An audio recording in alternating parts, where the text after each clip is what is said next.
I'm really happy to be here tonight, and I'm going to introduce our guest of honor. I wanted to tell you that People magazine called him one of the top 10 most successful young people in Hollywood. He began performing at the age of 8. At the age of 15, he had already landed gigs at world-renowned comedy clubs in Los Angeles like the Improv, the Laugh Factory, Comedy Store.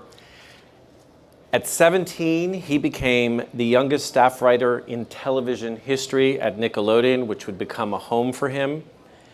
And he's come a long way since then as an actor, a musician, a stand-up comic, a television host, a producer, entrepreneur, philanthropist, father, and now an author. Ladies and gentlemen, my friend Nick Cannon. How you guys doing? Woo! Hello.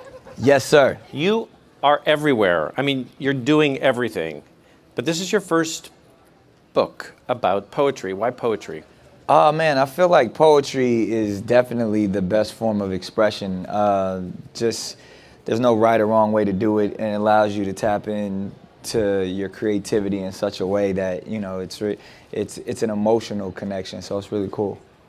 And this book came out of an inspiration from when you were a kid. Can you talk a little bit about that?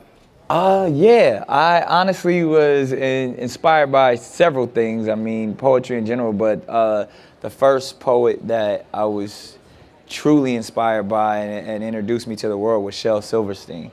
So to be able to be a fan of, you know, Where the Sidewalk Ends, A Light in the Attic, and to see what he did with those words and illustrations really touched me. It's like opened a whole new world for me.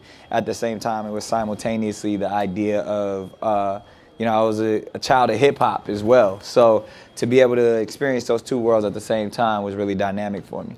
You know, a lot of people, do you guys know the writings of Shel Silverstein? Brilliant writer. Amazing dude. Yeah. Yeah. I think what's amazing is if you ask a lot of people, he had some great impact on their lives. I know he was one of my favorites. I loved his poem Messy Room because I kept a messy room. Yeah. What was your favorite of his writings, though?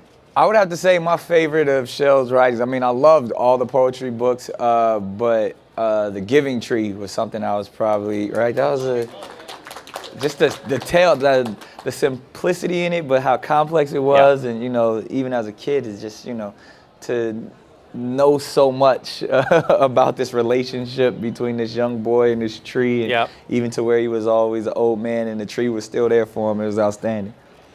Do you guys like poetry? Sure, right? Here's the thing. I think poetry sometimes gets a bad rap. Yeah. Some people call it elitist, but really, I mean, it's everywhere, right? It's a real showcase for the written word, and so there are poetic references in music, in all of pop culture. But you had some very early influencers when it came to poetry, didn't you? Aside from Mr. Silverstein. Yeah. I definitely have to say, you say a bad rap. I would just say, honestly, it actually was rap music that actually was my first introductions, as well as just, you know, being a child of hip hop and an 80s baby. That's just street poetry, you know what I mean? It's poetry to a beat. And, you know, today we all know hip hop is probably the biggest cultural thing, you know, around the world, that allows every culture to connect, and they connect through this music and this culture that we've all kind of, you know, from the 80s on been able to be stewards of. So it's really outstanding to be able to bring the world of written poetry and obviously, you know, street poetry, which we call hip hop, together in one book. And you did that. I tried. You did, because in your new book, Neon Aliens. Okay, Neon Aliens ate my homework. That is like one of the coolest covers ever. I love that cover. Man. We had a lot of fun with that. Thank you. But the poem you wrote, School of Hip Hop, is a direct shout out to these great rappers, and I wondered if you'd read it, and we have it on our iPad right here. Absolutely, I would love to. And here it is. It's kind of cool. I'll read the poem, but then also want to just even say, like, there's some interesting ideas that I really got excited with the wordplay and stuff that I did with this. But I'll start off and then I'll get into that afterwards. It says, Kool Herc the founder, Flash the grandmaster, KRS-One the professor, Coach Busy B and Kool Moe Dee instructed on how to be a word wrestler. Chuck D the lecturer, while Flav had a love for PE. But my favorite 3 teachers were Run DMC. The girls were Salt and Pepper while the boys were Beastie. After recess, we cooled down, cold chilling with Ice Cube and Ice-T. Eric B and Rakim taught us work because the God don't play. Todd made the class hard as hell. Raise your hand for Mr. LL Cool J. Wanted to receive a degree in NWA. The curriculum was formulated by Dr. Dre. Dougie, Slick Rick, Snoop, Eminem, Outkast, Biggie, Pac, Nas, and Jay. Hopefully one day I can graduate and proudly say hip hop hooray. So I think it's kind of cool. You have a great story about this. Yeah, I mean, like obviously it rhymes and it kind of makes sense. But for anybody, this is really like a history lesson in hip hop if you really pay attention, because Kool Herc is really the founder of hip hop. He was the first person to actually take what was called toasting in Jamaica, where they would have dance hall parties in Jamaica, and there would be a guy that would get on the mic and toast, while there was someone else playing music. So he took that idea of toasting and brought it to the Bronx, and he was literally the first person to take, his mother's turntables and speakers and put it and have a party and talk over the records. So him being the founder, and then, as we all know, Grandmaster Flash, it says Flash is the Grandmaster. He's the one that really turned into an art form, and to this day is still, one of the greatest, if not the greatest DJ. KRS-One, as we all know from Boogie Down Productions, he truly is a professor in hip hop. He teaches, at several different colleges. So it's like even I'm kind of giving them these terms, but this is what these guys actually do.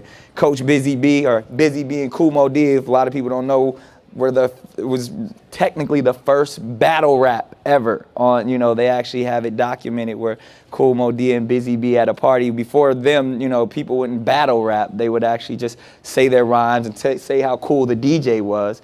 But Busy B figured, he wanted to be the top, and, that's why I call them the first. They instructed us how to battle a word wrestler. Chuck D, as we all know from Public Enemy, is truly a lecturer. This is what he has done from, his music from the 80s all the way until today. And we all know his sidekick, Flavor Flav, loves to play. And I kind of like play the word on, I think, what was Flavor Flav's show? The Flavor of Love. So I was like, Flav had the love for PE, obviously Public Enemy. And then as we all know, Run DMC was, my favorites. One of the most popular girl rap groups was Salt and Pepper. As we know, the boys are Beastie. And then I just started naming some of our favorites. But it was just a really cool wordplay on how, some of the greats and the best to ever do it. You get a quick history lesson in a small poem. So I get really excited and passionate about that one. He does. Yeah. I love this book. I Thank you. do. I think this book is amazing. I love the title. Thank you. But I'm going to, if you don't mind, I'm going to steal your thunder for just a moment. Uh-oh. I am. I'm going to read, one of my favorites in this book is a poem called Put on a Smile. It's simple and to the point and powerful.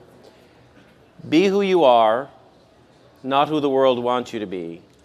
Love yourself, not the person the world wants to see. Embrace your flaws and turn them into a style. The best kind of fashion is when you put on a smile. Here's the thing. This is a really important poem for kids to hear. Right. A really important poem for kids to hear. I think this idea of self-acceptance and expression of who you are, and I think there's so much of that running through the book is why and we'll get to some of that, a little bit more of it, but that's what makes this book so special.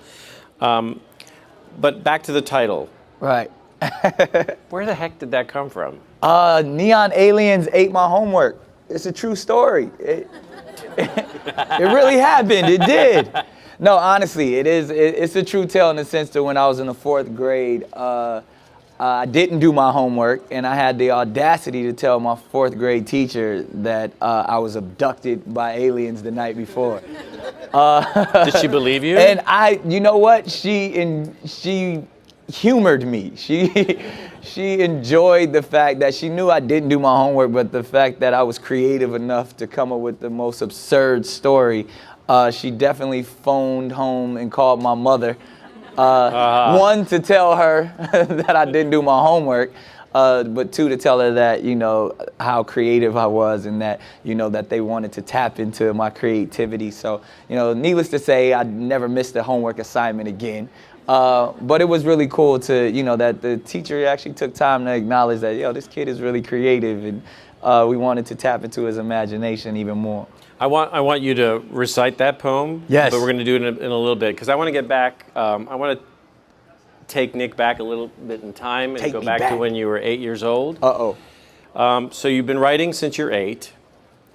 I remember when I was a kid, I wrote in a journal because it was a safe place for me and a great place to escape. Yeah. Was writing an escape for you when you were a kid? Was it some sort of a safe place for you to go? And did you journal? Oh, I definitely did. I mean, I have my first spiral notebook when I was 8 years old. And interestingly enough, during that time, 8 years old, when I first started making entries, as we say, that's also probably the first time I had ever experienced a life hardship or a difficult time where my grandfather, my mother's father, was killed in a car accident, and I really didn't know how to deal with that. And you were 8? When I was 8. And he was such a powerful influence in my life because he was a minister to our family and at the local church, but also was the person who introduced me to music. He was a musician as well.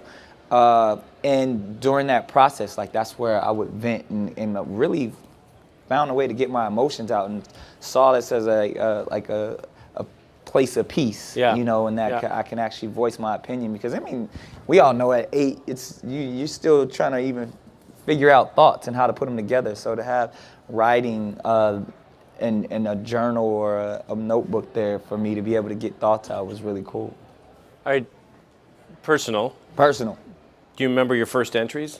I do remember my first entries. They weren't poems quite yet. They were just love letters to girls. At 8, I was on it. But it really was. It was just certain things. Really, they were love letters to girls, but at the same time, probably goals for the future and what I wanted to be and thoughts like that. So that's really what I first started writing down, and how I was feeling emotionally, whether it was about being sad that my grandfather was no longer there, or the crush I had on the girl Jasmine next door. So it was always something like that before I got to the place of poetry. You still have that notebook, right? I do. My mother has it somewhere. Yeah. She kept all my come stuff. On, that is just sweet. Like a mom, you're supposed to keep all of that stuff. I do have a little bit of intel on you. You shared a bit of it today. When you were a kid, you wanted more than anything to have a race car bed. Oh yeah. So, yeah, he wanted a bed in the shape of a race car. Yeah, you remember the race car beds, Yeah. When you grow up in the hood, you don't get those type of things. You're lucky if you get your own bed at all. So, but you would see, I remember watching Silver Spoons, and it's cool. They would have all of those cool beds and stuff, and I always wanted a race car bed. And now I got my son one, so I feel like I finally got my bed. I won't tell you the kind of bed I wanted, but your first poem, actually, when you assimilated words into poetry, had something to do with this. Oh yeah, cars. Yeah, I was getting to that. Yeah. No, yeah, from the race car bed to obviously, my love for motor vehicles. I've always had a love for cars, even at a young age. You know this one by heart. I do. This is your first poem, 8 years old. First poem I ever wrote, so please don't judge me. I was 8. Lamborghini, Ferrari, Mercedes-Benz. To get one of these, you got to have ends. Talking about dollars, in other words, big bucks. You can't go riding in those farmer trucks. Cars. I was 8. It was good though for an 8-year-old. I think it still holds up. Yeah. Pretty good. Yeah. Speaking of which, what when you look back at your notebook, when you can steal it away from your mother, what is Nick now, adult Nick, think about those early writings? Pretty impressed. Yeah? I mean, honestly, I joke a little bit, but obviously you get to go back. I mean, that's the beauty of writing, is to where you can see the mindset you were in or the thought process that you had at that Yeah. time. And, like I said, starting at 8 and, through my elementary to junior high school years to high school, it's like, oh, wow, some things I felt like I was really in tune on certain things. And some things like, oh, man, I didn't know anything at that time. But it was just like still being able to express yourself and the emotions that were on the paper are pretty cool. So you grew up in you spent time between Charlotte, North Carolina, and San Diego. Yeah. So growing up in inner city San Diego, that was part of the inspiration for some of your poems and Yeah. Neon Aliens. I was wondering if you would. I love this one. Oh, thank you. I wonder if you'd read it.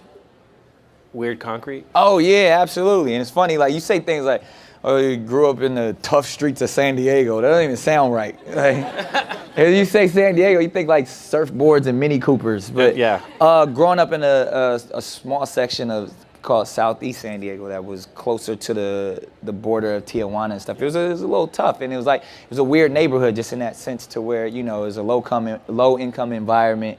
But at the same time, I was so proud to be from there. And still the scenery around it was still beautiful in my sense. So that's Sure. kind of where the idea of Weird Concrete came from. So it says, we grew up on weird concrete. Guess that's why we never feared concrete. Every color is more vibrant on revered concrete. You could even see the beauty in the blood-smeared concrete.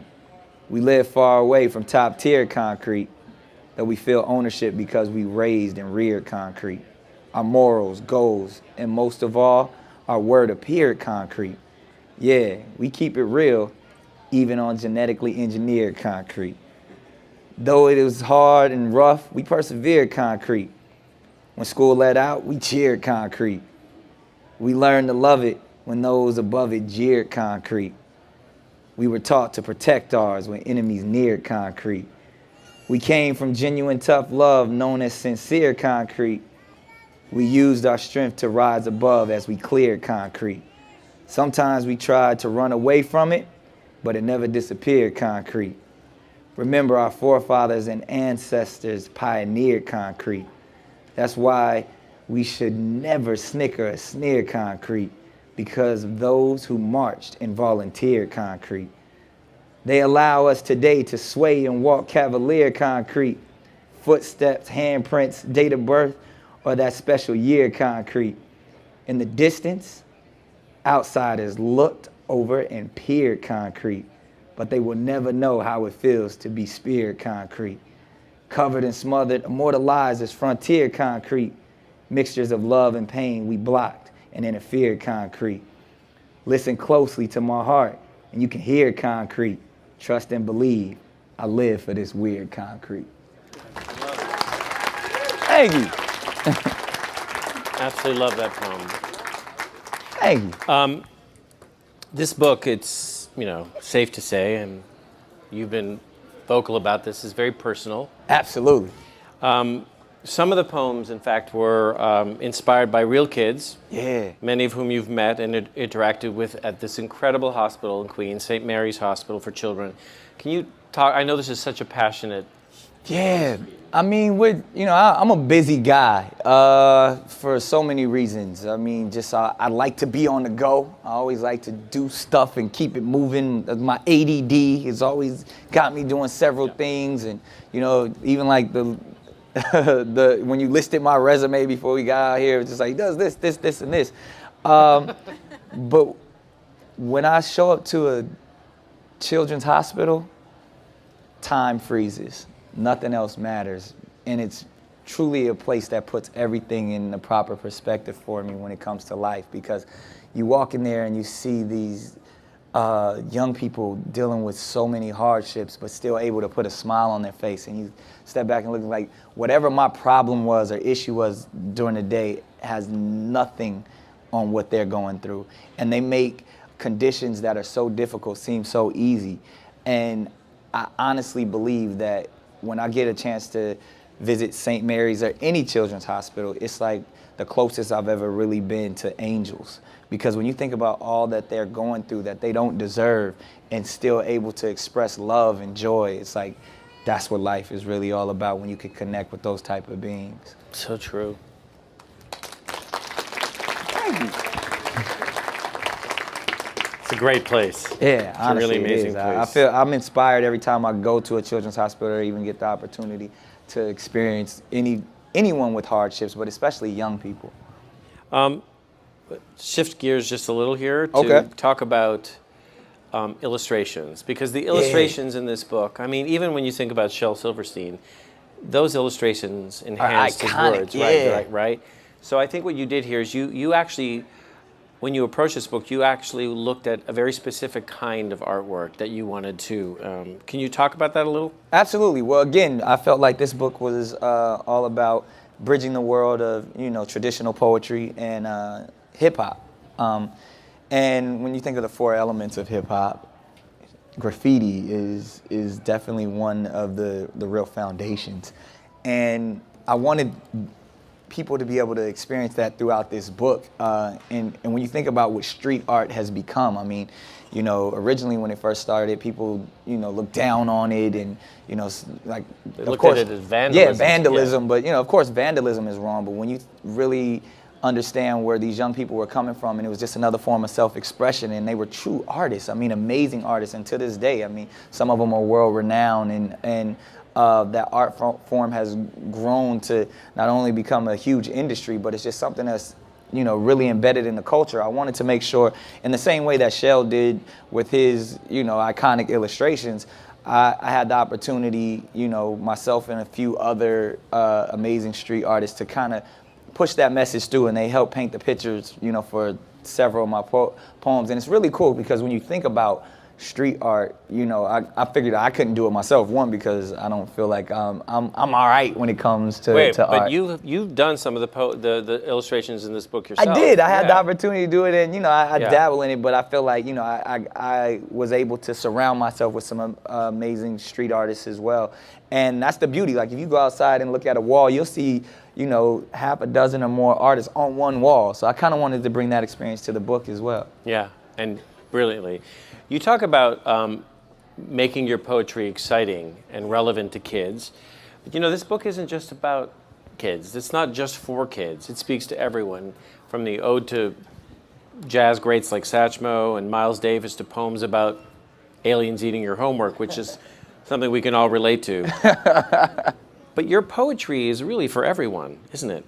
It truly is, and I mean, not to sound like a broken record, but it goes back to being inspired by Shel. When you think about all of his poems, like I have a love and affinity for his work just as much today as I did when I was introduced to it when I was 8, and I feel like it's the same idea and concept of which I'm trying to convey and hopefully get the opportunity to accomplish is I write about issues and ideas that we all have, Yeah. but try to make it as simple and as open and as free for a young child to accept and enjoy as well. So that's kind of the concept. Was like I wanted the simplicity, but I still wanted to have the weight and the heart in the same way that the poems when growing up that I experienced. So on that note, what do you want most for kids and adults, anyone here in this room? What do you want them to take away from this book? I would love for people to take away fun. I mean, I had fun writing it and putting it all together.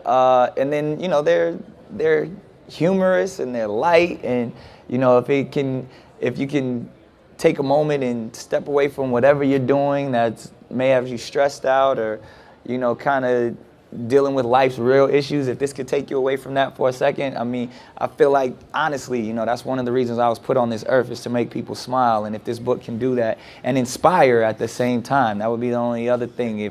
If someone can be inspired to be more creative, a young person to express their creativity, or even, like I said, just to brighten their day and make them say, hey, that was cool, that took my mind off of things for a minute, I would love that.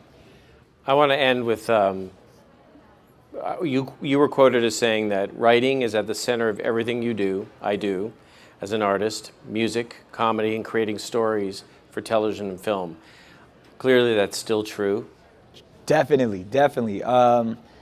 People always say, if you could only do one thing, what would you do? Or what do you love the most? And I always say writing, because the core of everything that I do is writing. My job is to wake up and be creative. That's truly a blessing. I mean, whatever I put my mind to, it can happen, and it all starts on the paper for me. Whatever idea, whatever song concept, whatever television or film concept, it all starts with, waking up and jotting something down. Yeah. So, that's the blessing that we have with writing, and the freedom that we have is that we can write and create anything. Well, this is your second book. Yes. You wrote a beautiful holiday story with about your children, for them babies. Yeah, my kids. And which we love. But I can't think of a better way to end today than coming back to the writing. Yeah. The writing that you do so well, the writing that's, I know, going to inspire a lot of kids and adults. And would you read two of maybe your favorite pieces? Oh, sure. I know one of them is Neon Alien. Yeah, And then you have another beautiful poem called The Wordsmith. Oh, yeah. The Wordsmith is something that I kind of would always say, and it was just something that I didn't even, I think it was the same thing. When you go to sleep and wake up with a brilliant idea. So I think it goes something where it says, I'm an artist with words, I think in cursive. I fall asleep with a dream and wake up with a purpose. So it's like... So simple. Yeah. I love that. And elegant. Nick is going to end our conversation by reading the title poem from his book, Neon Aliens Ate My Homework, which, by the way, is available as we speak. Go to your iPhones now, click on iTunes, the book is available. Neon Aliens Ate My Homework. Neon Aliens Ate My Homework, based on a true story. Okay, I know this sounds totally berserk, but last night, neon aliens ate my homework. They zoomed down right above my home and zapped me up inside their dome. These little green guys glow brightly in the dark. Their dripping fangs snap with the force of a shark. I was scared out of my wits, not knowing my fate, thinking to myself, I'm gonna be next on their plate. What would satisfy the hunger of these guys? Would they leave me alone if they heard my cries? I offered them my notebook and even my backpack. I feared they could make me disappear with the zip zap. The aliens weren't done. They still wanted something to eat. So I took out my totally finished algebra worksheet. That did the trick, and they sent me home without warning. When I got back, it was 8 o'clock the next morning. I ran in the house and cried for my mom. She hugged me tight and told me to keep calm. Mom said, just tell your teacher the whole story. She'll understand what happened, don't you worry. Alien invasions are common in this nation. And so are kids with fantastic imagination. True story. Ladies and gentlemen, Nick Cannon. Thank you.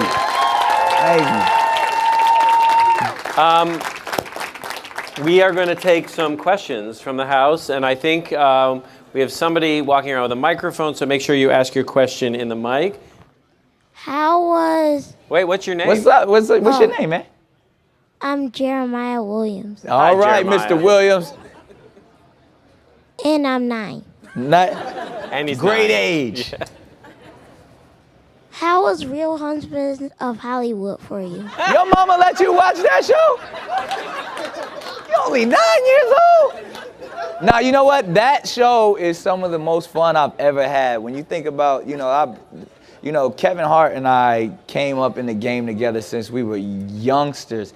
And to be able to, share success and kind of grow with your friends is amazing. And then to be able to act silly on set and, make a TV show is one of those things where it's like, I can't believe they're actually paying us to do this, because I'm just hanging out with my friends, coming up with the most absurd and silly concepts, and it makes for great television. You guys watch that show, Real Husbands of Hollywood? It's fun. So, it's all Kevin Hart's fault, though. If anything, if it spoils your 9-year-old mind, blame it on Kevin. Didn't you just lose to him at the NBA Challenge? Well, technically, Wait a minute. I mean, it's a team effort. Okay, all right. We won the game. Yeah. He actually still got You MVP. won the dancing, though. Yeah, I don't even understand. How do you lose the game but still get MVP? But, Kevin's a good guy. But you showed him your moves. Yeah, I I mean, had to, he can't beat me in a dance battle. I got a mean running man. Hey, Nick, how you doing? I'm well. How are you? I think you're phenomenal. I just enjoy watching you. Just have a very likable persona, and I just thank you. I have a 9-year-old cousin who is writing screenplays at this moment. Wow. And I just think it's awesome. He tells these stories. What advice can you give me to go back to share with his parents to encourage him to keep just doing what he does? That's what I say. Keep going. I mean, I was a young person like that. To me, there were no limitations. I didn't know limitations, and I believe that's one of the reasons why I'm where I am today is because no one told me no. And the people who did tell me no, they were drowned out by all the positive people that were telling me I could do whatever I wanted to do. So I truly believe, keep going more.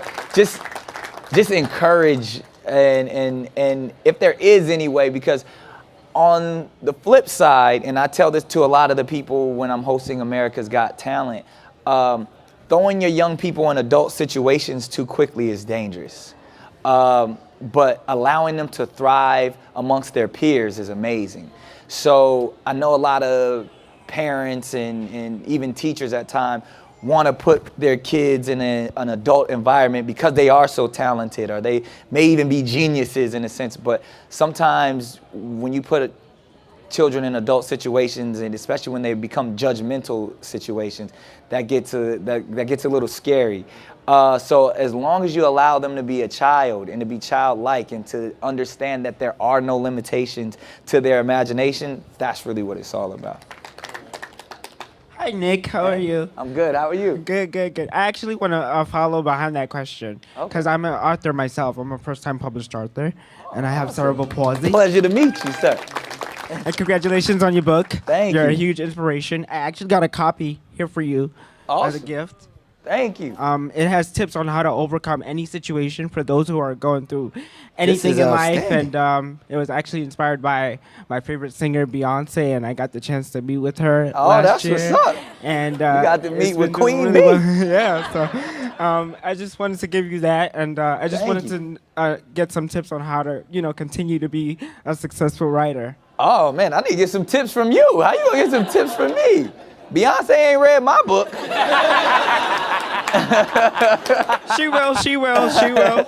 No, this is awesome. I mean, again, I'm inspired by you, so I can't wait to crack this open and read it. But then at the same time, man, it's continue on. I mean, from one creative to another. I mean, we got to continue to surround ourselves with other creative people and feed off of that energy. So I'm inspired by you. Hopefully, you're inspired by me, and together we can continue to inspire others. Can I just add something also from the publisher's perspective? You're published already. That's like amazing, by the way.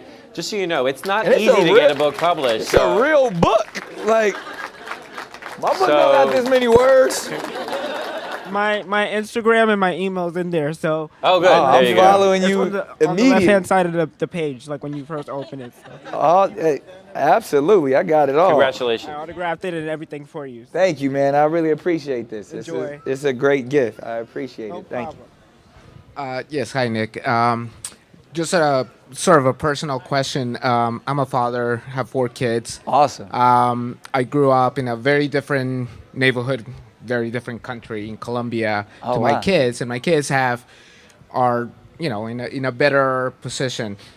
Being a father yourself, Yeah. and having kids who are probably growing differently than you are, what is the one advice? Because I'm always giving my kids advice, but I always Right. figure there's one that's going to stuck. Yeah. hopefully.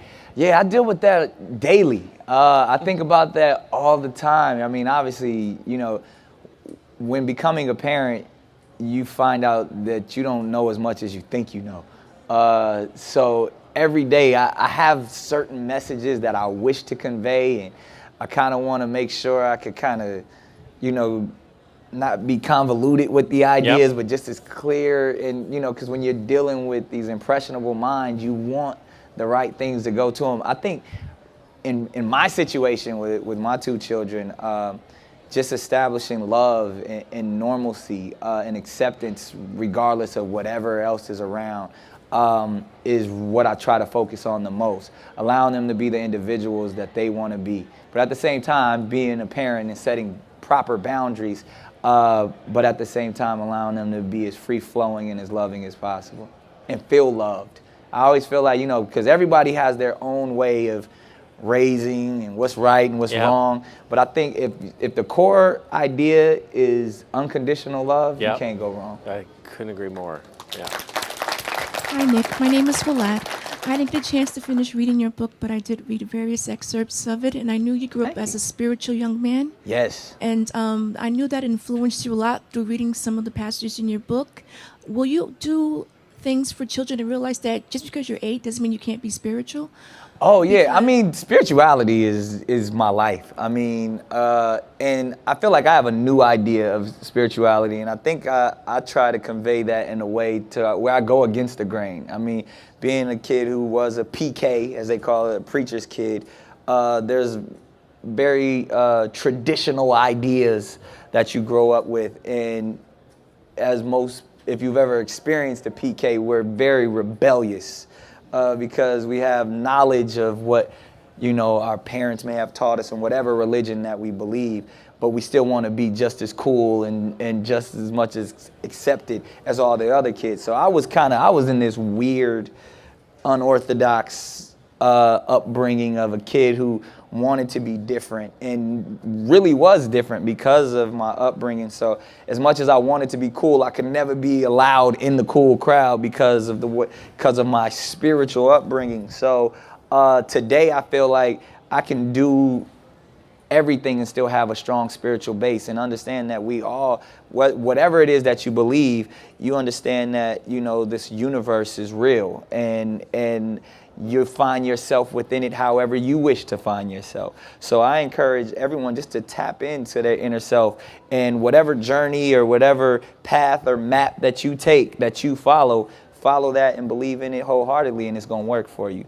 So that's truly the idea that even with my own children, I want them to understand that the spirituality comes from within themselves first, and then to make sense of it, they need to go out and find that, research that, and I feel like that's the core of spirituality. Not to get too deep into it, but it's just finding your inner self and finding your inner peace that helps guide you through this silly thing we call life. I think your mother and father would be so proud of you right now. I hope so. do. My mom's shopping for curtains in the city somewhere. Hello, Mr. Cannon. How are you? I'm Jossie. Can we speak up just a little? I'm Jocelyn? Jossie. Jossie, nice Yes, to meet yes. you, Jossie. It's funny, I just walked down the block and said, oh my gosh, Nick Cannon's in the Apple store. Like, what? I didn't even know. Oh, that's cool. yeah, Welcome. Glad you came. Thank you. I actually did an interview with Kaylani. Oh, yeah. Yeah, last week I worked for Mass Appeal. Oh, dope. And I wanted you to look at the finished piece if you could and just... Absolutely. One, thank you, because, we are big fans of Mass Appeal. And just so I can kind of give you guys a little background on what she's talking about, because this is a really cool story. You'll really enjoy this story. Okay. So a few seasons ago on America's Got Talent, there was this amazing group called Pop Life. And they're an all-kid band, and I think the oldest member might have been like 16. And the lead singer of the band was this young lady by the name of Kaylani. And they were from the Bay Area, and they came in 3rd place on America's Got Talent. I want to say it was season 6, I believe. And they got an opportunity to sing on the finale with Stevie Wonder. It was amazing for these kids. But obviously they didn't win. So, they go on and go back home to be kids. So about a year later, I get this phone call from somebody who lives in the Bay Area. And they're saying, hey, that girl who's the lead singer of that group Pop Life, she's homeless. And I was like, wait, like she's homeless? She was just a year ago. It looked like they were going on to big things. So I didn't understand.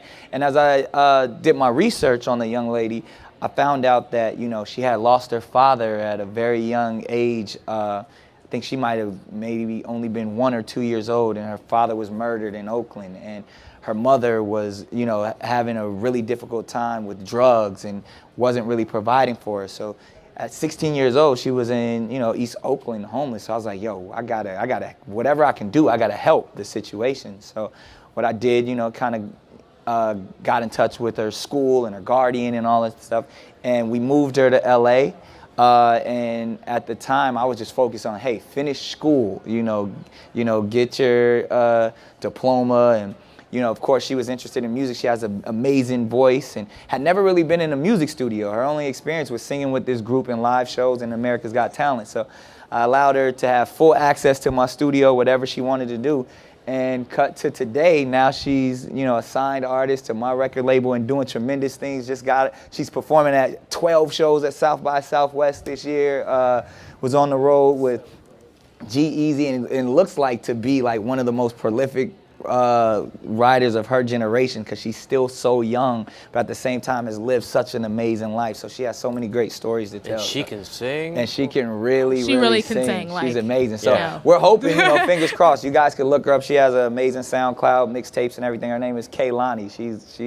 She's the real deal. They're calling her the next Lauryn Hill. So you guys should definitely check her out. Yeah. This is one of my favorite books of the year. Certainly my favorite poetry book of the year. Thank you so much for writing it. And I'd just like to know what you're working on next for books. Book-wise, I mean, obviously, to me, this world, if I can continue to write poetry in the same fashion, like I said, you know, I'm super inspired by Mr.